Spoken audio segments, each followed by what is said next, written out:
കായംകുളത്ത് പങ്കാളിത്ത ബിസിനസിന്റെ പേരിൽ തട്ടിയെടുത്ത പണവും സ്വർണവും തിരികെ ചോദിച്ചതിന് യുവതിക്കും കുടുംബത്തിനും മർദ്ദനം.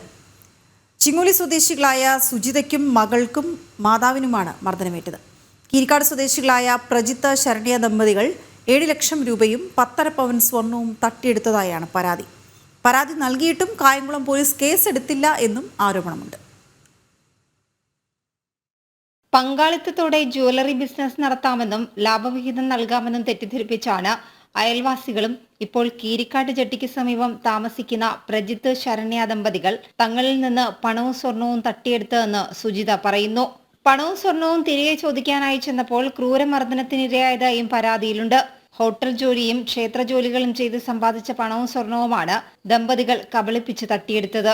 സുജിതയും കുടുംബവും താമസിക്കുന്ന വീട് ഈട് നൽകി ബാങ്കിൽ നിന്ന് ലോൺ എടുത്തിരുന്നു. വീട് ജപ്തിയാകുമെന്ന് ബാങ്കിൽ നിന്ന് അറിയിപ്പ് വന്നതോടെ ജപ്തി ഭീഷണിയിൽ നിന്ന് ഒഴിവാകാൻ പണവും സ്വർണവും തിരികെ ചോദിക്കാനായി പ്രജിത്തിന്റെ കീരിക്കാട് ചെട്ടിയിലുള്ള വീട്ടിലെത്തി. ഈ സമയം പ്രജിത്ത് തന്നെയും മകളെയും മാതാവിനെയും ആക്രമിക്കുകയായിരുന്നുവെന്ന് സുജിത പറഞ്ഞു.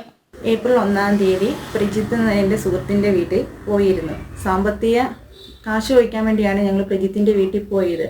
പ്രജിത്ത് എന്നെയും അമ്മയും മകളെയും ഒരുപാട് ഉപദ്രവിക്കുകയും മുടിക്ക് പിടിച്ച് വലിക്കുകയും താഴെയിട്ട് ചവിട്ടുകയും തുണിക്ക് പിടിച്ച് വലിച്ചു കീറുകയും കല്ലെടുത്ത് തലയ്ക്കടിക്കുകയും ഒരുപാട് ഉപദ്രവിക്കുകയും ചെയ്തിരുന്നു. ആ സാമ്പത്തികം 7 ലക്ഷം രൂപ ഞങ്ങൾ കടയ്ക്ക് വേണ്ടി പാർഷിപ്പ് നടത്താൻ വേണ്ടി കൊടുത്തതാണ്. അതിൻ്റെ ഒരു വീതം മാസം തോറും അക്കൗണ്ടിൽ ഇട്ട് തരാമെന്നാണ് പ്രജിത്ത് ശരണ്യയും എന്നോട് പറഞ്ഞത്. അതിനെ തുടർന്ന് ഇട്ട് തരാത്തതിനെ തുടർന്നാണ് ഞങ്ങളവിടെ പോയത്. മർദ്ദനത്തിൽ മുഖത്ത് പരിക്കേറ്റ സുജിത കായംകുളം താലൂക്ക് ആശുപത്രിയിൽ ചികിത്സ തേടി. പരാതി നൽകിയെങ്കിലും പോലീസ് കേസെടുത്തില്ലെന്നും ഇവർ ആരോപിക്കുന്നു. ജനം, ആലപ്പുഴ.